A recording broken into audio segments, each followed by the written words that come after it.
Oh my goodness. Good morning, good afternoon. Whatever it is for you, I hope you're having a fantastic day. My name is Zach Schomler. This is Strong Opinion Sports, episode 640. Welcome in. It is 4:47 in the morning. My girlfriend Molly gets home about 5:30 in the morning. She works overnight at the hospital.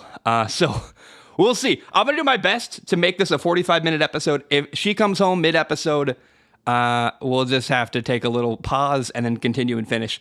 I hope you're doing well. I have had personally in my life, a very chaotic, good week, like a very positive good week, but also exhausting. And I was going to record this last night. I got home from work yesterday, family dinner, and then I just passed out literally on my couch in this exact spot. I woke up at like 3:30 in the morning, was like, ugh, I still got to record. Oh, crap. And it's been one of those friggin' weeks. Little life update. Yesterday, I signed my new job offer. So as of yesterday, I am a HVAC salesman, which is crazy. And I guess a little plug for my other job. If you or anyone you know lives in the Portland area and you need an air conditioning or heating solution, a furnace, give me a call. Zach Schomler, Able Heating and Cooling. Kind of crazy. Like I really pivoted my entire life. I used to make all my income doing the podcast. That is not the case anymore. The show, it's not the same as it was financially, and I just had to figure out a new career, and I'm really glad. As far as like a first job in sales, I basically have the best thing you could possibly have. I didn't have to spend a bunch of time going door to door like, hey, you want to buy pesticides? None of that crap. I didn't have to spend time at like a furniture store selling furniture or like a mattress store. I got to jump right into, frankly, like a life-changing sales opportunity. So I'm really fortunate, but it's that has been really busy this week. And then on top of that, it's Thursday morning, is exactly a week from the first round of the NFL draft. So a week ago, Michael Penix Jr. was drafted. That will be the main focus, the meat and potatoes of today's show. Thursday night, tonight, I fly to Cabo, Mexico, which I'm realizing now I'm looking at the date. It's May 2nd. So I'll be in Mexico for Cinco de Mayo, which is crazy. I didn't even think about that till this very moment. But friend of the show, he's been on the show, Austin, one of my good friends. We do a podcast together, Unchecked Boxes. I'm going to his wedding. So I've never left the country other than going to Vancouver, Canada. So like I said, my point is this week has been crazy. I've been packing. I've been getting ready to go. I started a new job. It has been kind of insane, but I'm doing well. I hope life is good. I want to jump in and talk about Michael Penix Jr. First of all, kind of a joke. I don't know that I have the balls to call this episode, and pardon my French here, Michael Penis, but I really want to. Like there is the chaotic part of my brain that's like really tired. It's like, that's a really funny clickbaity title. You should do it. And the reason I have justification for doing that, straight up for real, the Atlanta Falcons posted a picture on Instagram promoting their first round pick quarterback, Michael Penix Jr. But in the bottom, they didn't write his last name. They wrote penis. So it says Michael Penix Jr. It's a picture of him like in his Falcons jersey.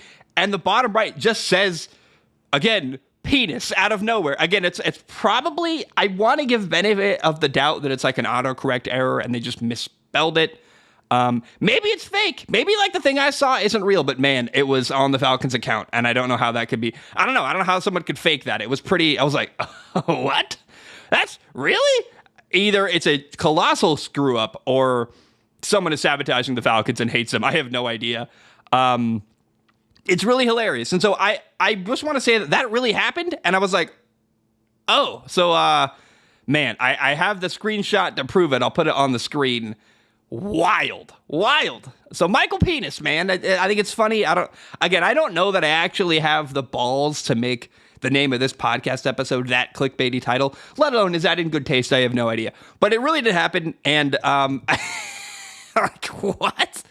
And I want to have a long, nuanced discussion this episode. We're going to talk about the draft. I've had a week now to think about it and digest what happened, really take some time to think about what happened last Thursday. And frankly, like the biggest story by far was the Atlanta Falcons drafting a quarterback, Michael Penix Jr. out of Washington, number 8 overall.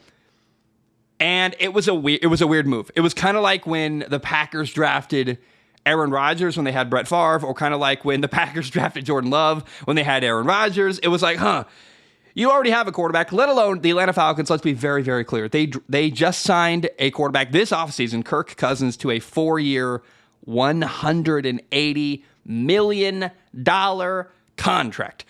You just got a new franchise quarterback, or so everyone thought. And then you turn around and like a couple months later draft Michael Penix Jr. in the first round, getting a 24-year-old rookie quarterback. Bizarre and weird. And a lot of people, I tried to be really, I said, I think it's a mistake. I said that, I believe I said something along those lines on Thursday. But I did, if you listen back to last Thursday's episode, I did really try to be careful to be like, I don't want to bash this pick because I think he's a good player. I think Michael Penix Jr. is a guy who could succeed in the NFL. And so it's weird to hate on a team for drafting a quarterback who's probably going to be good. You know what I mean? It's like, it's weird and it's nuanced. And I want to have that nuanced discussion today, kind of present what makes sense about it, what doesn't make sense about it. Frankly, the more I sit and think about the Falcons drafting Michael Penix Jr., the more I like it. I'm not going to lie. I've had time to digest it. My initial reaction was like, what the heck is that? I can't believe that. But as time has gone on, I've gone like, okay, well, like, I can see it. I understand the thought process. I think I can really well justify the drafting of Michael Penix Jr. So let's have that long conversation. We got a lot of Patreon questions about this specific topic. Right off the bat, though, I do want to say one little thing about this. If I was Kirk Cousins, the Falcons quarterback, I would feel really disrespected. I would feel very awkward about what happened. Kirk Cousins is, again, he signed a 4-year, $180 million contract.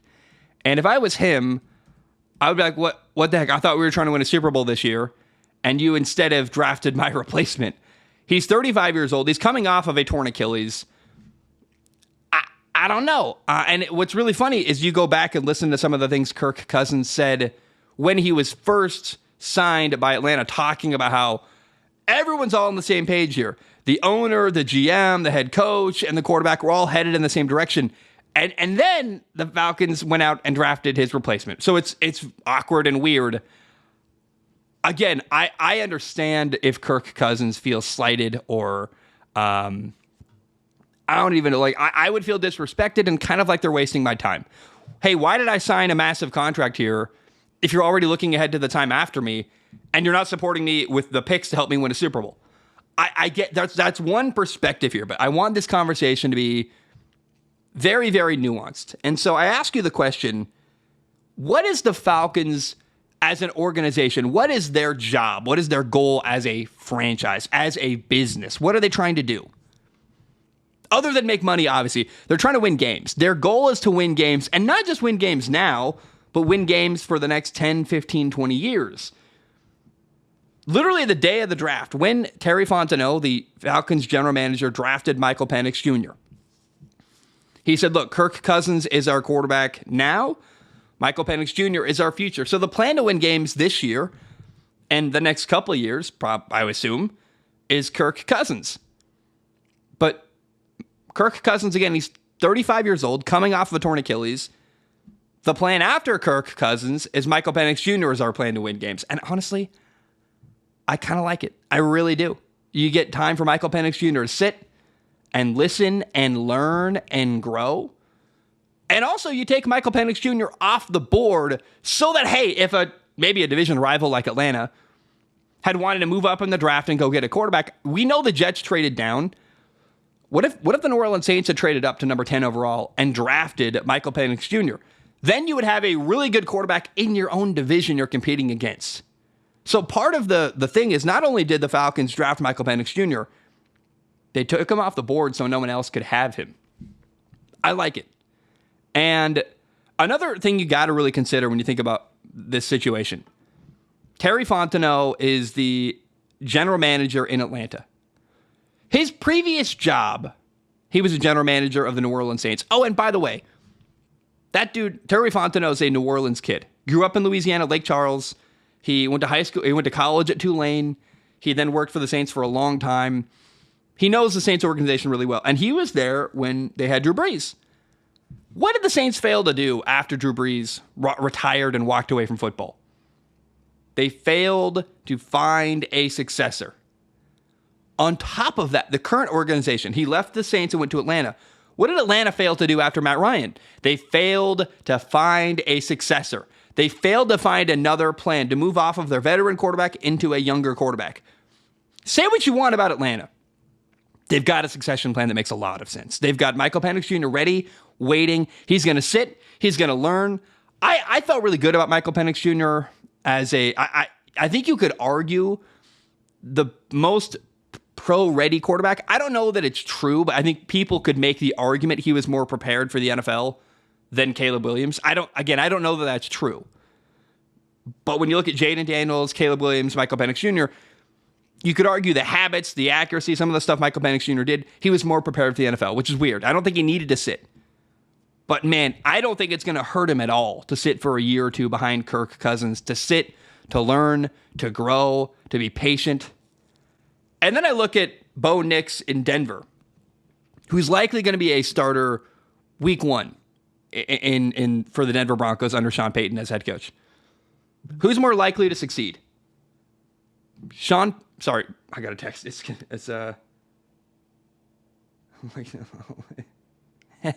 hold on. Give me 1 second. When we look back on this draft 5 years from now, who is more likely to have succeeded? Michael Penix Jr., the quarterback who went to Atlanta, who sat, who learned, who grew, and had time to develop, or when you look at Denver's situation right now, whether it's going to be Jarrett Stidham, Zach Wilson, or Bo Nix as the week one starter. We all assume that eventually, early on during the rookie year, Bo Nix will be the starting quarterback of the Denver Broncos. Bo Nix is going to get thrown to the wolves, and he's just going to have to figure it out early. Michael Penix Jr. is going to have no pressure, a lot of time to learn, a lot of time to grow, a lot of time to develop. And when I look at, remember, Aaron Rodgers had time to sit behind a really good quarterback. Look what happened to him. He was outstanding. Another thing that really comes to mind, did anybody criticize the Kansas City Chiefs when they drafted Patrick Mahomes? Remember, Kansas City already had a starting quarterback, Alex Smith. They were winning. They were doing well. They'd moved up in the draft to draft Patrick Mahomes. And no one really freaked out about that. It's actually, I think, very similar to what Atlanta's doing here. They've got an aging veteran quarterback. They went up. They drafted a quarterback in the top 10, Michael Penix Jr. It makes sense to me. And again, when you take a step backward and go, what is the objective of the Atlanta Falcons as an organization? Is their job to care for Kirk Cousins? Like a little bit. I think you do want to make sure your starting quarterback is happy. But ultimately, the goal is to win games and set yourself up to win games, not just now, but for years to come. And actually, honestly, I think that's what they did. And can you imagine? Think about this scenario. I love thinking about alternate realities and what could possibly happen. Imagine a world where Kirk Cousins goes to Atlanta and gets hurt or isn't great. And then the Falcons will always have to live with the fact that, hey, we could have drafted a franchise quarterback number 8 overall that 1 year, and we didn't. Ooh. I think that would be the worst thing to look back on. I don't think you'll regret taking a really good quarterback in the top 10. I just don't think that's a thing you can regret. It's kind of like, how do I say this? If you got an opportunity to go to college and it's paid for, you're never going to regret it. Like, I really don't think... you might regret going into college. Yeah, that's a nuanced conversation. But if you can get a college degree paid for, I don't know anyone who regrets having a college degree. It makes your life easier. There might be people who feel like they don't need it, but I don't know anyone who's worse off because they got a college degree. None of my friends, at least, that have a degree, have real jobs, and are doing well. It doesn't hurt you. I think the more options you give yourself, the more possibilities you give yourself, the better off your life is, quite frankly. That's what the Falcons did here. They said, we're going to give ourselves as many opportunities as possible, and I just think you can't go wrong drafting a really talented young quarterback like Michael Penix Jr. Now, we got a lot of write-ins about this. Let's continue the conversation. Archie writes in on Patreon. Archie said, hey, Zach, I've been a listener and a Patreon subscriber for years, but have never submitted a question or anything else. I'm a huge Bears fan, and I couldn't be happier with how the draft went for us. Caleb and Rome Odunze could be the pieces that finally take us to the promised land. My question, however, is about the Michael Penix Jr. pick. Obviously, you talked a lot about how you disagreed with the pick, but one thing I didn't hear you touch on was his age. When Kirk Cousins' contract is over, Michael Penix Jr. will be at least 27 and probably 28. Does this concern you at all? Or do you see it as a good thing for Michael Penix Jr. and the Falcons? Let's talk about the age thing. So Penix is 24 years old. Kirk Cousins has a 4-year, $180 million contract. So by the end of the contract, Michael Penix Jr. will be 28 years old, and Kirk Cousins will be 39 years old. We don't know if Kirk will be out of the league or not. I think it's actually very possible Kirk plays for like 6 more years into his 40s. I don't know that that's going to happen, but it is a possibility. You look at Tom Brady, you look at Drew Brees, you look at Aaron Rodgers.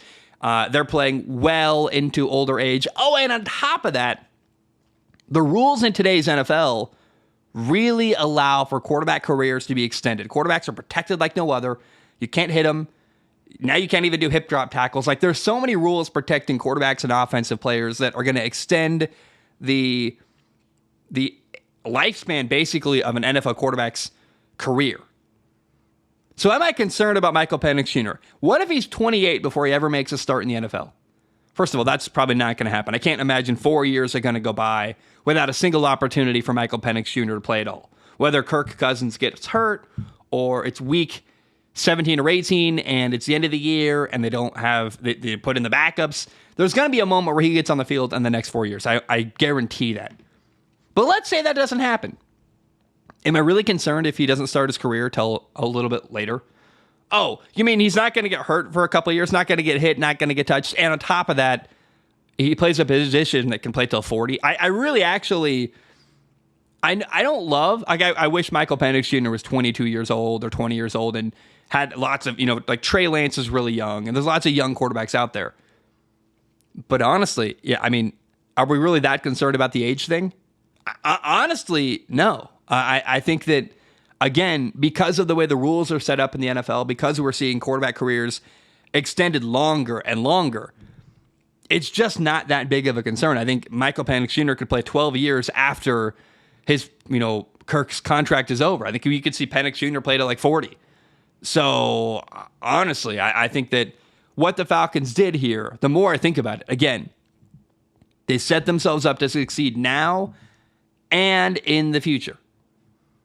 The OG Matthew writes in and says, "Hey, Zach, are the Falcons dumb or geniuses for taking Michael Penix Jr. number 8 overall? To me, it's a sign of disagreement in the front office at best and complete distinction at worst." He says distinction. I think he means dysfunction at worst.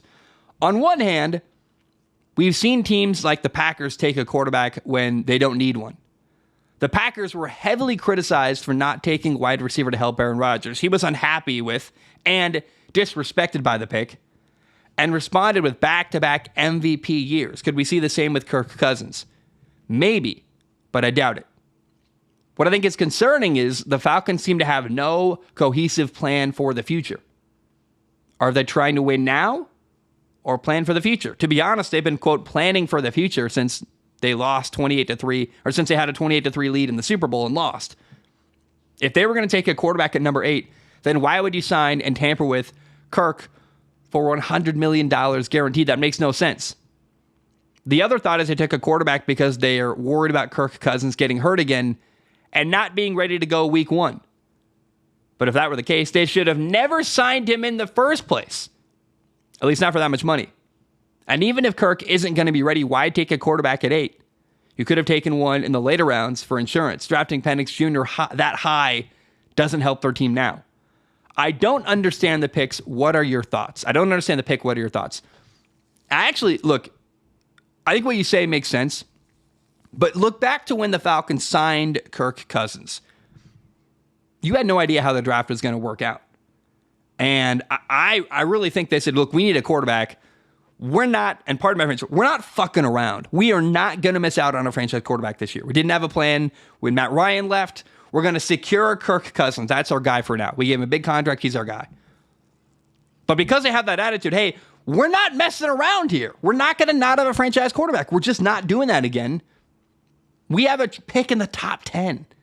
We don't know how the draft is going to work out. And clearly, look, when they signed Kirk Cousins, there's nothing guaranteed in the draft. You could have had a bunch of teams move up and take the quarterback you wanted. They didn't know that for sure by the 8th overall pick, Michael Penix Jr. was going to be available. You can't bank on that. If you've got Kirk Cousins available to you and you've got the 8th overall pick, you can't guarantee you're going to get the quarterback you want in the draft. You better go sign a quarterback. That makes sense to me.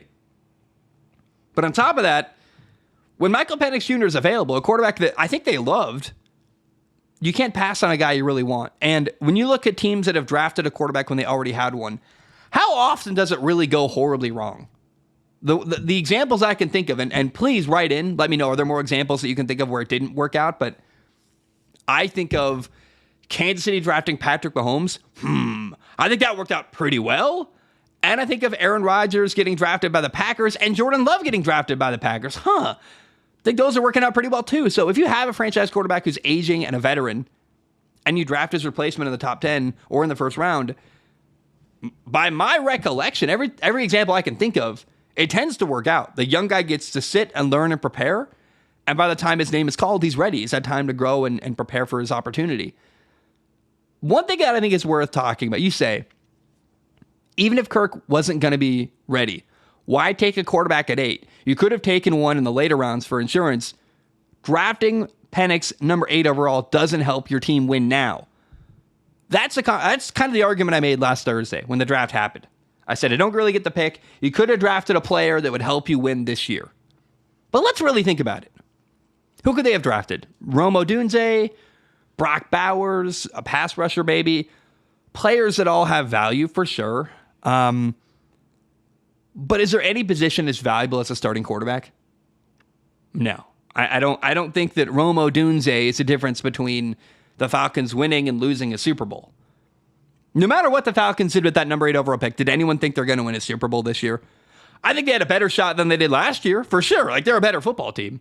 And it's going to be fun to see what happens. But when you compare what Michael Penix Jr., the potential of what he could become to the franchise, how meaningful of an impact he could have on the Atlanta Falcons, when you compare that potential impact to what a Rome Odunze or a Brock Bowers or Dallas Turner could do for this team, I mean, it's really not even comparable.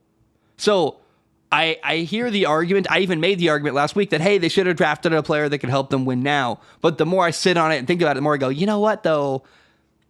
Franchise quarterbacks just, they're exponentially more valuable than literally every other position in football. You can't even make that comparison. So I just have no problem at all to pick it. The more I sit and think about it, the more it makes sense. I went to my dad's house on Tuesday. We watched Lethal Weapon. We had a great time. We had BLTs and popcorn, and he made me a really yummy like vodka juice drink. It was awesome. But we talked about this a lot, this Michael Penix Jr. pick, and to his credit, he was actually loved the pick, and he really we talked about it, and I was like, look, I'm kind of got mixed feelings, and sitting and talking about it with another human helped me really kind of work out how I felt. I'm like, yeah, that honestly, like, how bad is it actually? You know, to have a plan for the future, to have an opportunity to have one of the better quarterbacks in the draft, and maybe, look, we don't know what's going to happen in the next 10 years. Is it possible that 10 years from now we look back and go, oh, the Falcons got the best quarterback in the draft, actually? Like, that's actually possible. It's not guaranteed. Nothing's guaranteed in the draft. But I feel that it's more likely Penix does well after sitting and growing behind Kirk than some of these. Like, who's going to be more successful? Drake May, the week 1 starter in New England, or week 1 or early? He's going to start early on. Jacoby Brissett's just not going to start all year next year for the New England Patriots. I feel way better about Michael Penix Jr. sitting and learning behind Kirk Cousins for a couple of years than I do about Drake May succeeding in New England, honestly. And so I think it's very possible 10 years from now we look back on this draft and go, wow, the Falcons at the time, I don't want revisionist history. People freaked out on Atlanta, said they're wrong, they're idiots. I was even a little bit, my initial reaction was like, that doesn't make sense to me. But I really want to be on the right side of history here. I think it's possible 10 years from now we look back and go, oh, the Falcons got a good one. And I know that was an outside the box plan, but like, it worked out really, really well. And I want to get on the right side of history now. I go, I actually think when we look back, this could be viewed as a really, really smart, really, really thoughtful genius move. Gabe writes in, Gabe says, as a Washington Husky fan, I am extremely jealous that the Falcons got Penix. I think we'll look back at the Falcons draft and people will regret clowning on the Falcons when Michael Penix Jr. turns into a top 10 quarterback. I will admit, I'm surprised he went that high. But apparently the Seahawks and a few other teams tried trading into the top 10 to grab him. People are complaining about how old he'll be when he gets to start, and it just seems like they forget that quarterbacks can play into their late 30s and they can easily get a decade of elite quarterback play from him. It also helps that his style does not depend on mobility, which we saw is why Russell Wilson fell off as he got older. Falcons fans, don't worry. I, Gabe, am on your side. Thanks for reading my long write and hope you were doing well. Go Seahawks. So Gabe is a Seahawks fan, also a Washington Huskies fan. He watched a lot of Michael Penix Jr. He's jealous that Atlanta got their quarterback, Michael Penix Jr. And again, I think a lot of teams would have drafted him. If he fell to the Raiders, it would have got him. We don't know. I mean, honestly, I really wonder what would have happened if the Falcons hadn't drafted him, where he would have gone. Was he viewed as the fourth best quarterback in the draft unequivocally? I don't think so. I think that there was a lot of conversation where J.J. McCarthy was linked to the Vikings. Penix was more linked to the Raiders. It sounded like Bo Nix was the darling of the Denver Broncos and Sean Payton. But man, I think what happened was the Falcons got a really good player that was coveted by a lot of teams, and it's just really hard to hate that move. When you get a great player who has the potential to monumentally impact your franchise, it's really hard for me to hate that pick or be super critical of it. Because, again, 10 years from now, what could Michael Penix Jr. mean to the Atlanta Falcons franchise? He could be everything to them. And it's really, really hard to hate on a pick like that and a player like that. I do think it's weird that, he's going to sign, rookies can sign a 5-year, you get up to 5 years for the team. So he'll get a 4-year contract and then an option for a 5th year. So it's going to be a while until Michael Penix Jr. Really gets an opportunity to play behind Kirk Cousins. But on top of that, by the time it's his opportunity for a second contract, he's going to play on his 5th-year option most likely. He'll probably be the starting quarterback 5 years from now in Atlanta. And then he'll have 1 year to really prove himself to earn a second massive contract. That's where it gets really interesting, is the contract situation. If Penix does do well, when does he get a second contract? And how does he really prove he earns a lot of money if he's not going to play very much the next couple of years? That's a really weird conversation to have. But I think this is more akin to Kansas City drafting Patrick Mahomes and you already have Alex Smith, or more akin to the Packers drafting Jordan Love and they already have Aaron Rodgers than it is to a team making a terrible mistake. I think it's a team actually being really thoughtful, really looking ahead to their future and preparing themselves for that. And I just philosophically have a really hard time hating on a team or a person or an organization for planning for your future. How can you hate on that move? I just, honestly, why attack somebody for preparing themselves for a future that they know is certainly coming? I just, again, it's kind of like investing in the stock market or getting a college degree or doing any kind of thing you can think of to be financially responsible or prepare yourself for the future. I don't know. That's what the Falcons did, and I just have a really, really hard time hating on it and heavily criticizing it. All right, I got to let you know. This episode is brought to you by Gametime. The NBA playoffs are here, and Gametime is an authorized ticket marketplace of the NBA, which makes getting playoff tickets even faster and easier. Prices on the Gametime app actually go down the closer it gets to tip-off. They've got killer last-minute deals, all-in prices, views from your seat, and their lowest price guarantee. Gametime takes the guesswork out of buying NBA tickets. You could watch, for example, on Monday, you could go to the Nuggets-Timberwolves game, and the longer you wait, actually, the easier it is to get into the game. I would probably use the Gametime app to go watch a Mariners game up in Seattle or get concert tickets, because that's frankly what interests me more. But they've got last-minute deals where you can save up to 60% off buying last minute for sports, concerts, comedy, theater, etc. They've got flash deals where you can save even more with exclusive in-app deals on select seats ahead of games or events. They've got zone deals, which means that you can save even more when you choose a section and allow the Gametime app to choose the seats for you. They've got all-in pricing where you can toggle the feature and it shows the total up front, which means there's no surprise fees at the end of checkout. So again, no hidden fees, which is a rare thing when you look at all these ticketing apps. And they've got seat views on the app. You can get a panoramic view of what it's going to look like from your seat in the app before you buy your ticket. And there's a couple ways Gametime has your back. Again, if you find tickets in the same section and row for less, Gametime will credit you 110% of the difference. Basically, it's a way of price matching.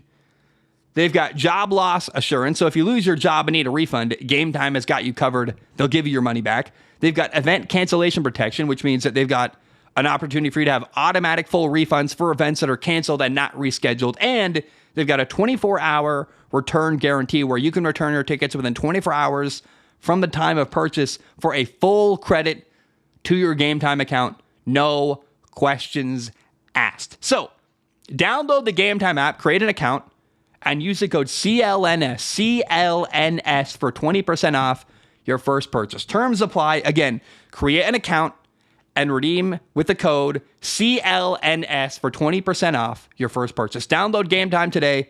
You get last minute tickets, lowest price guaranteed. Guys, I have never said that ad read out loud. I wrote it up like yesterday, and that went way better than I thought. I was ad-libbing. I'd never read any of that stuff out loud. I can't believe it went as well as it did. Shout out to Gametime, new sponsor of the show. They sponsored through the end of the year. So we love Gametime. Hell yeah. And I appreciate the opportunity. I want to talk about the Buffalo Bills. I criticized them a lot last week for not drafting a receiver, in the first round.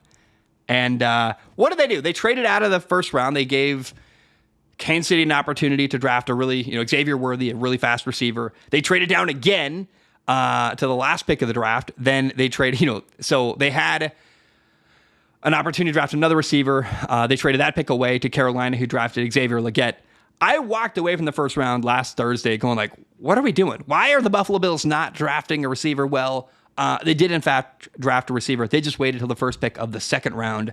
They drafted receiver Keon Coleman out of Florida State. Gotta say, love the pick. I was really critical of them. I try to change my mind when new information is presented. So what I said last Thursday was I criticized Buffalo for not taking a quarterback, or not taking a receiver. I keep saying quarterback. Receiver. I wanted them to draft a receiver to replace Stephon Diggs.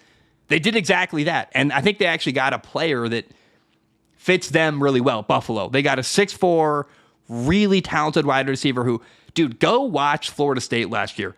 Keon Coleman would just go steal the ball from people. It was kind of like robbery. He posterized people constantly. And when you look at the weather in Buffalo, the snow, the play style of Josh Allen, the guy who's going to take risks and throw jump balls, Keon Coleman, frankly, fits their franchise incredibly well.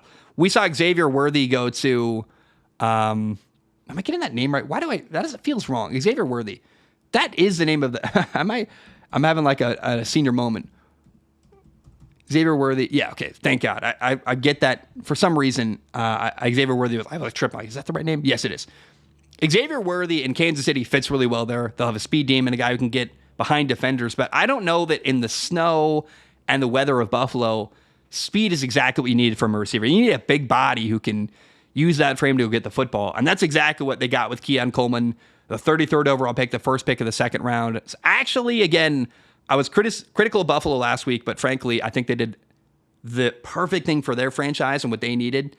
I love Keon Coleman a lot, and shout out to Buffalo. That's a great draft pick. I really, really like it. So again, the offense of Buffalo is tight end Dalton Kincaid. Love him. He's outstanding. Wide receivers, Keon Coleman, Curtis Samuel, and Khalil Shakur. Josh Allen at quarterback. They're rebuilding the offensive line. Honestly, I think it all worked out. I was walked away from that first round going like, why did they not get a receiver? But again, one pick into the second round, they solved their problem, and it made a lot of sense to me. So well done by Buffalo. One other piece of news from the rest of the draft is that Spencer Rattler went in the 5th round to the New Orleans Saints, a player that I really loved. That I thought Spencer Rattler was going to be like a 2nd round pick. I loved him. The first 6 quarterbacks went off the board within 12 picks of the draft starting.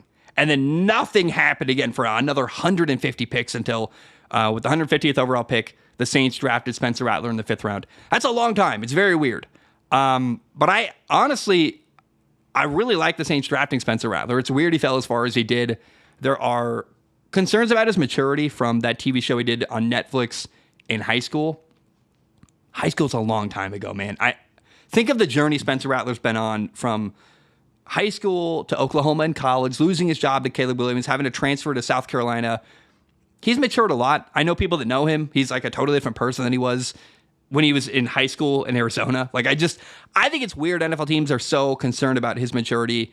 They're the ones who talk to him, not me, but I think it's very possible Spencer Rattler goes to New Orleans, sits, learns, waits for his opportunity, and maybe eventually takes the place of Derek Carr, actually. Like, he's that talented. I think that he's a first-round talent who fell to the 5th round, and we'll see if he can ever reach his potential. But Spencer Rattler to the New Orleans Saints is a monumental draft pick that I love. I think it's outstanding. And then one other piece of kind of follow-up news from the draft is that the Raiders didn't draft a quarterback at all. And what that means is that Gardner Minshew is their starting quarterback this year, unequivocally, uncontested. He's their guy, which I went to college with Gardner. I love him. I think he's amazing. It couldn't be a better fit for the Raiders as far as they're a team with Antonio Pierce, a defensive head coach. They've got this passionate, scrappy, galvanizing leader, Gardner Minshew at quarterback, who's the kind of guy who just, his teammates love him, man. He really is. He's not the most talented, but he fights really hard. He's a great leader. He fits what they're doing. And for the first time in his entire career, Gardner Minshew is going to be supported and treated like the starting quarterback of the Raiders. And I could not be more excited. I don't know that the Raiders are going to win a Super Bowl. They're not like a great team. But they've got, I would say, like a limited ceiling. Defensive coach, Gardner Minshew. But actually, you look at the Raiders franchise. They've got Devontae Adams at receiver. They drafted Brock Bowers, the best tight end in the draft. And honestly, Brock Bowers is going to be up there with Travis Kelce and George Kittle as one of the best tight ends in football very, very quickly. Oh, and they just signed Michael Gallup, who is a really crazy good jump ball receiver. The Raiders are really supporting Gardner Minshew. They've got good weapons around Minshew, and I think that this year with the Raiders is going to be so fun. I don't think they're going to win their division. They're in the same division as Kansas City. They're competing against Denver, who just drafted a quarterback. They're competing against the Chargers, who got a great new head coach in Justin Herbert. I have no idea where things are going to shake out for the Raiders, but honestly, I'm so excited for Minshew, man. I love him so much. He's just like there's a story he told on Max Crosby's podcast recently where, I don't know if people know this, he lives in a van like all the time in the offseason, and during training camp and OTAs, he sleeps in the parking lot in his van and then spends all day at the facility, like eating, hanging out, studying. He's a single guy who can do that, and dude loves football. He's fully committed. I really just like his lifestyle. I like his approach to life. He's getting paid more money than ever this year. He's pretty much set for life after this year. And he gets an opportunity to be a starting quarterback, which I love. So selfishly, as a guy who went to Washington State, who is around Gardner Minshew, who loves him, I can't wait to see him and see what he does this year. I don't know how it's going to go. I think it's going to go very well. And I'm just happy to see him finally embraced and get a real opportunity to be a starting quarterback. I think he's going to do really well with that opportunity, and I hope that it goes well. I would love to see the Raiders this year. If Antonio Pierce can win and Gardner Minshew does great, everyone keeps their job, everyone moves forward into the second year together, that would be incredible. I'm not sure if that's going to happen, but that's what I want for the Raiders organization. All right, it's time to end the show with questions from Patreon. If you want to support the show, go to patreon.com/Zach Schaumler, patreon.com/Zach Schaumler. It's $1 a month. Now, you can donate more if you want to. Please do. But I do not guarantee to read your question on the show. My only guarantee, I look at every single write-in with my eyeballs and I pick the top couple to read on the show. Question number 1 today is from Joshua. Joshua says, "What's up, Zach? Chiefs fan here that stayed up until 5 a.m. to see my team take the fastest player in combine history, Xavier Worthy. Super excited to see what Patrick Mahomes and Andy Reid can do with such an explosive player that they clearly believe in. My main thought, though, is about Buffalo. I understand improving your draft pick standing, But given the way the Bills' seasons have ended the last 3 years, I am absolutely shocked they would let Kansas City get their guy.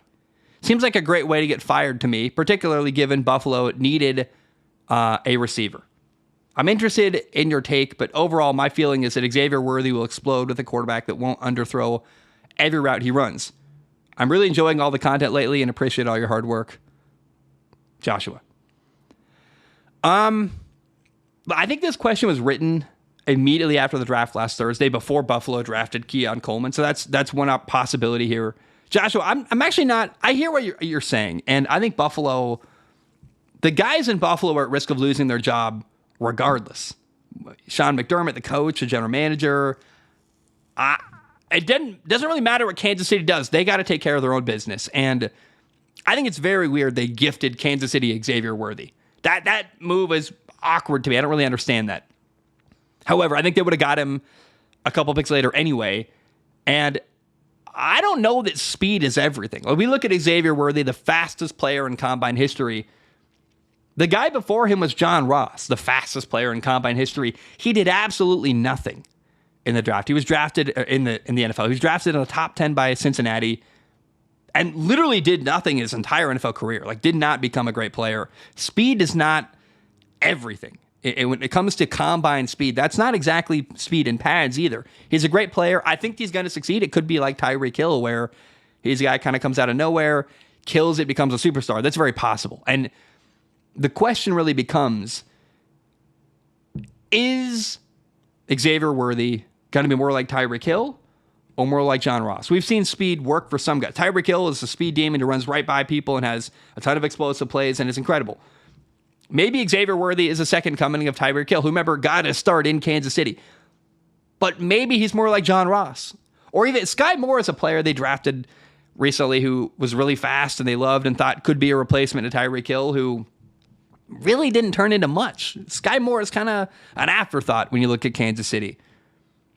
I don't think it's a guarantee that Xavier Worthy is going to be a home run. I think he's probably going to work out, but I think Buffalo did what they needed to do, which was take care of business. They're rebuilding as a franchise. They got as many picks as they could by trading down, and they still got a receiver, Keon Coleman, with the first pick of the second round. So hindsight 2020, I'm not really upset with what Buffalo did. I think they actually were very responsible by taking care of business and looking bigger picture than just one draft pick in the first round. They said, we want to trade down and get as many picks as we can to build our football team, and that's what they did. Again, it's also not a guarantee that speed is everything and Xavier Worthy is going to succeed. I actually think Keon Coleman's a better fit in Buffalo than Xavier Worthy would have been. So I like the pick. I like the moves, and I don't have a lot of hatred for what Buffalo did at all. Gabriel writes, and Gabriel says, whoa, I was not expecting to hear you say you listened to Tycho and Spondle, which is hilarious because he remembered. I was talking about a team or a musician or an artist from last week saying like Spippy, Spingy. I couldn't remember the name of the team. Spondle. Spongle, that's the name of my friend Brandon put me onto them. They were a psychedelic artist. He said, I'm 99% sure that's the artist name you were trying to think of. You are right, Gabriel. Well done. He says, excellent choices. Some of my most memorable, quote, vibey experiences, which is a hilarious way to put that, were those two. Gabriel writes in and says, does Austin like music like you do? Because I think it would be great if you sort of continue the tradition of Song of the Week on Unchecked Boxes. To make this right and even remotely football related, I have to say that I'm so glad Denver drafted Bo Nix, and I think the new uniforms are going to grow on you once you see our boys playing in them come September. Let me look. I want to take a chance and look at Denver's jerseys real quick. Denver Broncos jerseys. I want to really look at these new uniforms. I probably should say uniforms, not jerseys. New uniforms. I was critical of them. I hated what I saw the other day, but let's just take another look. Make sure I'm not crazy. Yeah, I hate them. I think they're awful. I'm not gonna lie. I think they look garbage. I think they're awful looking. The only one I like is the side is like the mountains, like the shoulder piece has like mountains and the dark navy blue, whatever color you want to call that. But like the orange and white, it looks horrific. I hate the Broncos New Jerseys. I think they're terrible. I'm really sorry. Like I'm trying to have an open mind. I'm trying to like what you're saying, but I just don't agree at all. I think they look awful, like really, really awful, and like kind of like a amateur almost. And we'll see, man. I guess come August, come September, when guys are wearing them on TV screens and I'm watching them close, I mean, maybe I'll change my tune on them. But right now, I'm looking at them with my eyeballs right now. I think the Broncos jerseys are just garbage. I really think they look, and the orange is not a good. Who said orange and white is what we should wear? I just don't. They've got so many good colors in their color scheme, and they chose orange and white as their like main home jerseys. I don't understand. It looks bad when the Bears wear those colors. It looks bad when the Broncos wear those colors. I can't believe that's the plan. The throwback jerseys are cool, the ones that refer back to the 90s when John Elway was a quarterback. But man, like I can't say enough. I think the Broncos new jerseys look awful, and I really hate them. I really think they look terrible, and I no apologies for that, man. I think it's a bad decision. I don't know why they made the change, and the new uniforms in Denver make no sense to me. I think it's a terrible decision. Terrible meaning it hurts my eyes and I hate it. Do whatever you want. You'll probably make more money that way by selling new uniforms, but I absolutely hate them.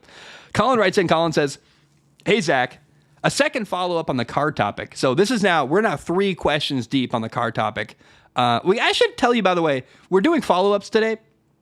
I now have finished Love is Blind season 6 with my girlfriend, and dude, I can't recommend enough. If you want to have like a good, entertaining time, if you got a girlfriend especially, dude, Love is Blind season 6 is chaotic, horrifying, so much fun. It makes me feel great about my relationship. You watch these men treating their women just the worst way possible. It's really eye-opening. You're like, whoa, really? That's what I just, someone asked like 4 episodes now if I'd seen Love is Blind season 6. I'd now watched the entire season, and cannot recommend it enough. Is it garbage TV? Yes. Is it great when you get off work and you're tired? Yes, it's perfect. Is it high quality, amazing storytelling? Not at all. But do I recommend it? Yes. You should watch.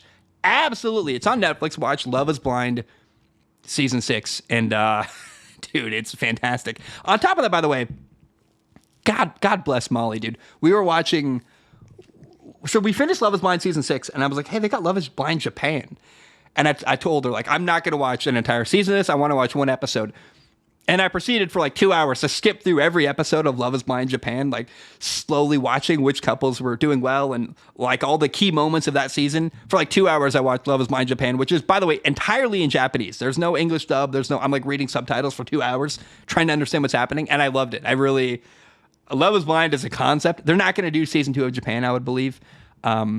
Seemed like that culture doesn't fit Japan very well, but man, what a great time. Anyway, Colin writes in and says, "Hey, Zach, a second follow-up on the car topic.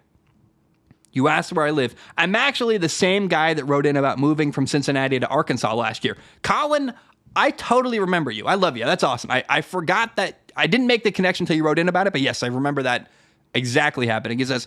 Colin says, "If you were ever in that part of the country or area, maybe for a Razorback game, I'd love to let you drive my car. Missouri, Oklahoma, and North Texas are relatively close to me, so I could drive out and meet you in one of those places as well. Let me know if or when you get around to Cincinnati. I would likely be flying, so no car, but I would love to hang out." Colin, I got a little thing for you. First of all, I love Cincinnati. I'll definitely be there at some point in my life, but I don't want to meet you in Cincinnati. My grandfather lives in Pine Bluff, Arkansas. Is it Pine Bluff? No, it's not. It's not Little Rock. Let me look at a map. Arkansas. Arkansas. I hate the way they spell that state name, but whatever. My grandfather, the guy who raised my dad, lives in Arkansas, and I've never met him in my entire life. I want to go meet him. It's a little lake outside of, it's called Hot Springs. Is that a thing? That's a place. It is. Okay. My grandfather lives in Hot Springs, Arkansas, a little bit outside of Little Rock. So I've never met him in my life. I want to go to Arkansas, take a camera, take my father, go meet him, make a video about it. And on that trip, I want to vlog and film that. I got to meet you, Colin. I got to drive your car. I mean, if you'll let me. You said I could, so now I got you. I got this in writing. I've got proof forever. But I'd love to come to Arkansas to meet my grandfather, and on top of that, meet you. That'd be so cool. Like that. What a fun adventure. And that just sounds like a great time. I got to do that. So I will be at Arkansas, assuming my grandpa doesn't die between now and like the next couple of years when I have enough money to make this happen. I'd love to meet you. I'd love to meet my grandfather. I'd love to meet you. And I've got a plan to go to Arkansas. So believe it or not, you're actually exactly where you need to be. Like probably the next time I take a big trip in the continental U.S., it's not like a fun vacation. Because I like going tropical places if I want to have fun.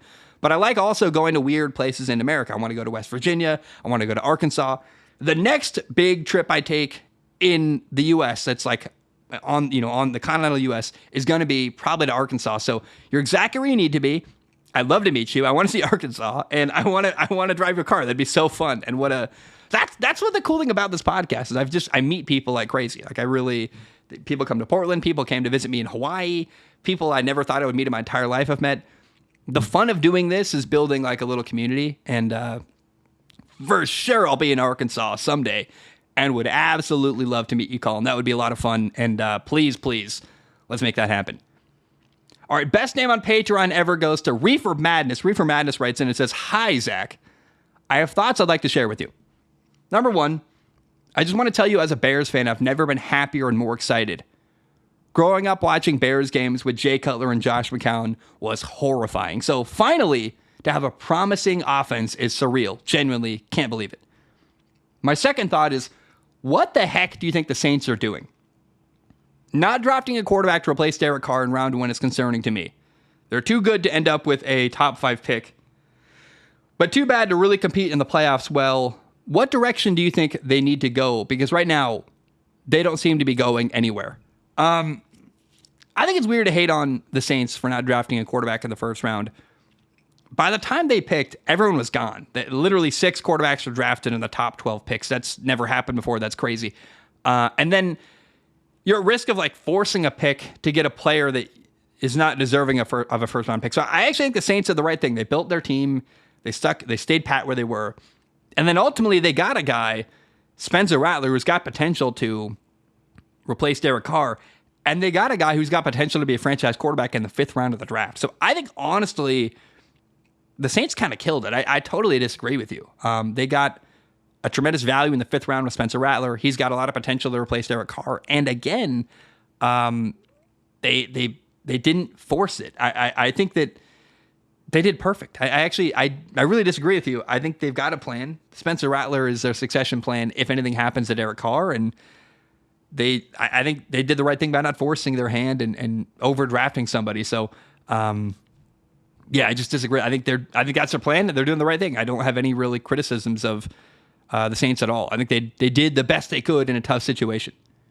Now, Reefer Madness continues. He's really living up to the name here. He says, "My last thought is a question. Would you rather get to know everything ever or be a rock?" Which is like the way... Okay, he says, "On one hand, you can have all the answers you would like, but the other choice is meaningless, kind of. It's a fun thinker for sure. Thank you for reading, Sackington." I think you were having a little bit of too fun with the Reefer when you wrote this question. Know everything or be a rock. So either be a genius and know everything ever, or literally a rock. It is a stupid write-in. I love you, but come on, man. You got to do better than that. The question really ultimately is like, would I want to know everything? And the answer is, I'm not sure. I think I like my ignorance is bliss. I like who I am now. I don't want to be a rock for sure. And I definitely don't want to know everything. It sounds exhausting and painful and horrifying. So I'm good. I think both. I'm just going to opt out of the question. That sounds terrible. And dude, next time you write in a question, maybe lay off. What is Stephen A. Smith? Lay off the weed. It's like, dude, chill. We don't need to. You're trying to have like a deep write-in. I appreciate it, but I think in fact, Reefer Madness, I challenge you. You can do better. I guarantee. Like when I indulge in the vitamins, we'll call them. I remember I'd take the gummies. I love that. When I take my gummy vitamins for my little experiences, I get really thoughtful. I actually have lots of like good in-depth. I journal a bunch. I guarantee, Reefer Madness, you can come up with a much better, more thoughtful, philosophical question. And I'm begging you to please do that next time, because what you put in today, that ain't it, Chief, man. I know you can do better. And I'm demanding better from you. So in fact, I'm inviting you. Write it again. I'll read another question from you, but you gotta do better. You gotta be more thoughtful than a rock or know everything. That's just not even a question. It's just kind of stupid and a waste of time, which now is wasted time for far too long on this show. Harry writes in and says, "Good day, Zach. Very long write-up from a Washington fan. Here you go." And this really is a long one. I apologize to the audience, but let's just do it. I was going to talk about Jaden Daniels in Washington's draft earlier, but I think Harry's kind of got us covered. So Harry says, I loved the Jaden Daniels pick. Talks of this being an RG3 retread or the hypothetical upside of JJ McCarthy or Drake May were fun. However, the Jaden Daniels pick felt assertive and directed towards a potentially competitive Washington team sooner rather than later. I agree. I loved them drafting the quarterback when they did. Outstanding. I think it's very possible that I feel like I'm very non-committal. I could say this about every quarterback, but it's very well believed and kind of common assumption that Jaden Daniels might be the best quarterback in this draft class, actually. Like, Chicago wasn't going to dare move off of Caleb Williams. He was written in stone as the first overall pick 2 years ago, frankly. But I think it's possible Washington got the best guy. And I cannot wait to watch Jaden Daniels as a starting quarterback in Washington. It's going to be fun. It's going to be outstanding. And I think he is a really, really talented young man who's going to be so much fun to watch in Washington. Harry continues. Harry says, as for round 2 and 3, I have some much more mixed emotions, but overall I'm very happy with the draft as a whole. At pick 36, despite already having defensive tackles Allen and Payne locked firmly into our starting lineup, we went with the defensive tackle Jerzon Newton. I don't actually mind reinforcing the trenches with this kind of talent. Ideally, would have liked that focus on the offensive line with a rookie quarterback, but having missed on the big run of offensive line players, this might have just been an obvious best player available. At pick number 40, we traded with Philly, allowing them to address their main issues on defense by pairing corners Quinyon Mitchell and Cooper DeJean in their secondary for the foreseeable future. Division rivals, twice a year we play them. Letting this happen might be the second biggest crime involving DB Cooper. That's funny. DB Cooper DeJean. That's hilarious. I actually like that. Probably just a knee jerk, but ouch. This trade did net us a total of 2 second-round picks, 50 and 57. And I agree, though. I hear you. Helping your division rival never feels good, but it did get them 2 more second-round picks. So pick number 50 was used on Michigan corner Mike Sainrissil, which I love the player. Iffy on the pick. Washington secondary was historically bad and maybe even harder to watch. I think our biggest current slot corner, Quan Martin, was actually decent, and I think outside of corners was the biggest need. Maybe no one's job was safe with how bad the defense was overall. I agree. I think Mike Sainrissil is dude, he's an awesome player. And they got a good one in Washington. And then we also took tight end Ben Sinnott at pick number 57. Great pick for a position we needed. With Zach Ertz as their current projected starter, getting another tight end was exactly what they needed. Cheers, Harry. So Harry writes in, thank you, Harry. I liked the Washington draft in general. I think it's very widely believed to be the best draft anyone had. When you look around at draft grades, basically everybody said that Washington had the best draft. And I tend to agree. I actually really like what Washington did. They built their organization. They got a franchise quarterback. They did a lot. They accomplished a lot in a very short amount of time. 3 days, they changed everything, which I think is fantastic. And I feel really good about what Washington did. I think that, Harry, I'm happy for you. You got your quarterback. You got a new direction as a franchise. And it's very exciting. I really like what Washington's doing. And it's weird to say that, but it's true. I think they're headed in the right direction. We got 1, 2, 3 more questions. Let's talk to who wrote in first. Rachel writes in. Rachel says, Rachel, are you a woman? Are you a woman listening to this show? That's amazing. That's like one of 60,000. So thank you, Rachel. I'm glad to know that it's not just all men entirely, assuming your name is Rachel and not, I don't know how you would turn Rachel into a guy name, but I'm going to assume you're a woman, and that's amazing. Rachel says, Zach, can you explain like I'm 5 why Sam Hartman from Notre Dame didn't get drafted? I liked him from the Netflix series, but admittedly don't follow college football very closely. Rachel, first of all, can we address the elephant in the room? I love Sam Hartman. I think he's the most, if I could look like any man alive, I would want to look like Sam Hartman. He's amazing. I don't think my girlfriend knows what he looks like at all, and I should probably show her pictures because I'd love to hear her opinion on Sam Hartman. He is just a chef's kiss, gorgeous man. Is he a great quarterback? No, he's fine. He's okay. Why did he not get drafted? I thought he'd be like a 7th round pick, honestly, especially after Spencer Rattler fell the 5th round. It was kind of like, oh, no one wants any of these quarterbacks after the top 6.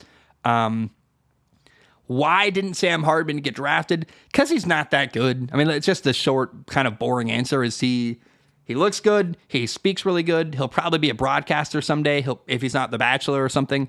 But he's not that great of a quarterback. He's not very accurate. He makes bad mistakes in key moments. He doesn't have a huge arm. There's just not a lot of upside, and he's not a great decision maker. Like, there's nothing that Sam Hartman does that makes you go, oh my gosh, we got to have him. I think ultimately he could become like a solid backup quarterback, maybe for 5 to 10 years. I think he could survive in the league, and maybe he'll become at best like a Gardner Minshew type quarterback who, best case scenario, he comes off the bench and surprises people and gets a contract somewhere, but that's so unlikely. He really, when you watch him at Notre Dame last year, made some bad decisions, made a lot of inaccurate throws, threw some bad picks. He was a great leader. People love him. He's like the face of the franchise type guy. Like, he looks like a CEO and carries himself maturely and really well, but ultimately on the field, often falls short. So that's why Sam Hartman didn't make it work. That's why he didn't get drafted. And I'm excited to watch him in the preseason, but ultimately he's not that great. And there's a reason he fell as far as he did. Gabe writes in, and Gabe, you shouldn't jump on this train at all. I hate this, but he says, hello, big baddie Zaddy, which why are we calling me Zaddy? Everyone's writing in with that now. You're not the only person. Kenny did. A couple other people did. I get messages now on Patreon calling me Zaddy. I don't love it. I really don't. It makes me uncomfortable. But like, if you want to make me feel uncomfortable, it's maybe fun for you guys to enjoy that and feel free. I will read it again. Gabe says, hello, big baddie Zaddy. It's awful. Seahawks fan here. Just wanted to explain to you my point of view as to why I disagree with you and think Murphy was the right pick instead of Dallas Turner, like you said. The Seahawks already have a lot of pieces on the edge. Boy, Mafe has had a great season. Nwosu's coming back. Derek Hall is a developmental piece who basically was a first-round pick. And Darrell Taylor is a good situation pass rusher. By the way, you can't say basically a first-round pick. He either was or he wasn't. I don't like that whole playing the game. He's basically a first-round pick. No, he wasn't. Don't play that game. Anyway, adding another high-end piece in that room would make the defensive end room a bit crowded. Also, it is incredibly hard to find a difference maker defensive tackle outside of the first round. Beside Chris Jones, who was a high second-round pick, all the elite defensive tackles have been first-round picks. Dexter Lawrence, Quinnen Williams, Christian Wilkins, Vita Vea, DeForest Buckner, etc. And having a good defensive tackle is going to start to become a bigger need in the NFL as guards are starting to get paid just as much as tackles. So the interior of the offensive line is getting an increased value. Besides that, I love what they did after getting more offensive linemen and more secondary help and a good blocking tight end who will replace Will Dissly. What do you think of my Seahawks draft class? So they drafted a defensive tackle, a guard, a linebacker, a tight end, 2 corners, and 2 offensive tackles. I found myself, the word is bored. Like, I look at the Seahawks draft class and it's like, that's responsible. It really is. It's very responsible. Responsibility is very boring, which isn't a bad thing, by the way. I think the Seahawks did the right thing in the draft. They invested in positions they needed. They invested in linemen. They invested in their secondary. They've got a defensive head coach. But there's nothing flashy. There's nothing that grabs your attention. There's no star receiver. There's no star quarterback. And frankly, that's what I'm interested in. So what I think of the Seahawks draft class, I think they drafted what they needed. They drafted multiple tackles, which is exactly what they need. It was a responsible, boring draft. And I can't hate on that. But it's not very exciting. No one looks at the Seahawks draft class and goes like, oh my gosh, can you believe a defensive tackle, a guard, a linebacker? And a lot of these picks are positions that are the least valuable in the NFL. Linebackers and tight ends are like the least bang for your buck in football right now. So I think they did what's right for them. I really like Mike McDaniel, their new, or is it Mike McDonald? Excuse me. Gosh. Mike McDaniel is, let me double check. I want to make sure. Seahawks coach. It's Mike McDonald. Am I crazy? Seahawks coach. It's like weird how today I'm tired. Yeah, Mike McDonald. Okay, so thank God I got the name right. Defensive coach, guy who is trying to rebuild things on the defensive side of the football and in the trenches. They drafted what they needed, but it's boring. It's not bad. It's just not exciting. Is honestly how I feel about it. And that's my analysis. That's my general opinion is like, yeah, they did what they needed to do, but it wasn't flashy or fun at all. Justin writes in. Justin is our last write-in of the day, but he's got 2 I'm going to read, so we'll have fun with it. Justin says, hey, Zach, as a Panthers fan, I'm feeling hopeful. We got a rookie head coach. Sounds like the coaching staff is all on the same page, meaning that Bryce Young should have one consistent voice in his ear compared to the coaching staff playing hot potato with play calling, and overall, I like our draft. We needed weapons for Bryce Young. We made some must-needed additions to the offensive line, and we made some nice additions to our defense. I'm going to remain cautiously optimistic. Justin, I really like what the Panthers did. All in all, I really think that they brought in Dave Canal as a new offensive head coach. He's never been a coach before, but I've got an open mind, and I think that's the right direction the NFL is heading. You need an offensive-minded head coach. They moved up in the draft so they could get Xavier Legette in the first round. Drafting him in the first round means they can give him a 5-year contract. They can have him for 5 years on a rookie contract, which is great. Clearly, they love him. They said they loved him before the draft. Xavier Legette and the Panthers were tied together like a month ago. I mean, it seemed like, the Panthers are going to draft Xavier Legette. He's from the area. It's just a kind of a really cool move. He played at South Carolina. Now he's going to the Carolina Panthers and North Carolina, Charlotte. I'm excited for the future of the Panthers. I wonder what we're going to think of the Panthers in 5 years from now, because right now it looks like Houston got a much better player with CJ Stroud at quarterback. And I can't really tell, is Bryce Young not as good as CJ Stroud, or was Bryce Young in a bad situation with a bad coaching staff and not a lot of help around him? It's really hard to tell. And so I'm excited to see what happens this year in Bryce Young's second year, a quarterback who I loved in the draft. And he's got more support than he had last year. And I'm fascinated to see how he does, because I like him. I want him to succeed. But we'll see what happens and how he does this year.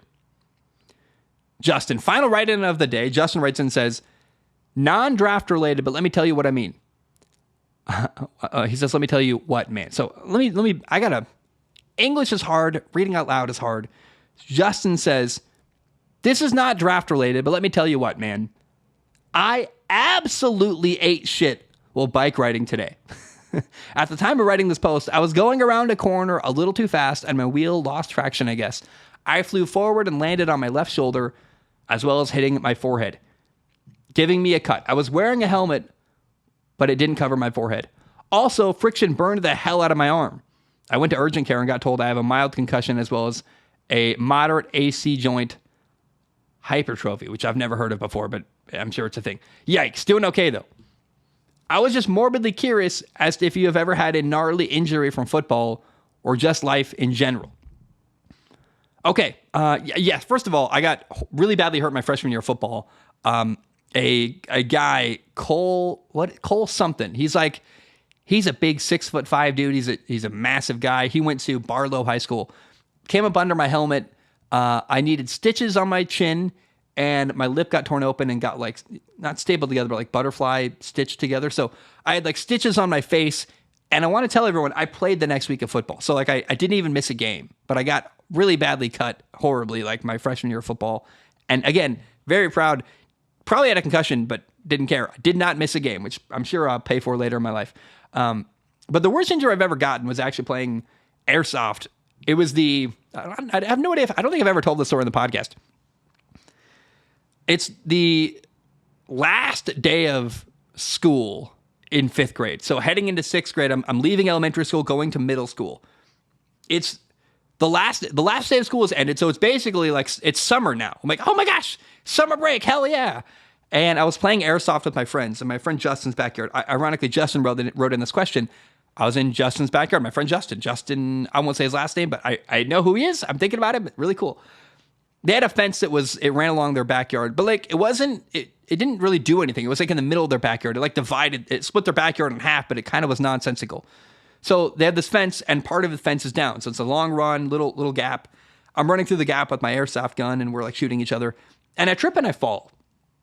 And I go, it's really weird. I get up and I keep running, and my leg is super wet. It was kind of I live in Portland, and it rains all the time here. So I'm like, I just go to wipe my knee off, and I keep running. I play a little more, and eventually I'm like, man, it's really wet. How wet was the ground where my knee hit the ground? And I look down, and it is just covered in blood, soaking wet. And then I flex my knee, and it splits open, and I've got an inch deep cut in my knee. And turns out there wasn't, I thought there was part of the fence where there wasn't any fence, but the fence was just down. I tripped and I slipped and barbed wire went deep into my knee and I didn't even feel it. Like straight up for real. I played like 5 more minutes of airsoft before I realized what happened. I don't know if it was shock. I don't know what happened, but the minute I saw what happened, my knee split open, blood everywhere. Oh, dude, 5th grade Zach freaked out, screaming, crying, not happy.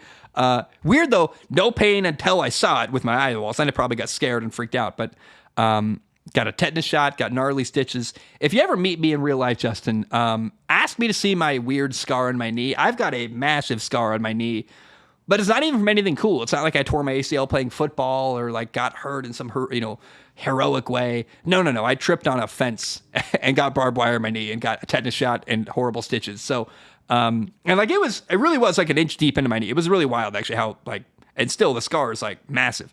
So, yeah, that's the most horrific injury I've ever gotten. Never officially broke anything. I've got questions about my nose maybe, but yeah, so honestly, no major injuries. Never got hurt in football, thank God. I mean, I was like a little jackrabbit. You couldn't catch me. I'm really proud of my athletic ability, and I never really got hurt in a big way. You couldn't even hit me. I was very elusive, honestly, and I'm very proud of that. Like I never really took a big shot in football. People tried, and they missed all the time. So. Yeah, my worst injury is 5th grade, this horrible knee injury that like, what really sucked about it was, the summer going into 6th grade, I couldn't walk, couldn't play football that year. I was going to play football for the first time in 6th grade. I had to wait till 7th grade because I literally couldn't walk for like months and months and months. So imagine me, probably part of why I love video games actually is because the summer going into 6th grade, I spent all summer stuck on my ass playing video games because I literally couldn't walk. And, I got really good at Madden. Me and my brother played a lot of Madden and had fun. And it was a weird summer. Really the worst time possible to get hurt, by the way. Like really the first day of summer is when I got hurt and I couldn't walk. Terrible. So, Justin, that's the worst injury of my life. And again, anyone out there, if you ever meet me and you want to see a weird scar, feel free to ask me about the scar on my knee. Guys, I love you. I appreciate you. Thanks for listening. Hope you have a great day. And I'm going to Cabo, dude. I can't wait. I'm going to Mexico. I've only left the country to go to Canada, so it's going to be a really fun time. And yeah, guys, I love you. Hope you have a great day. And bam, we are done.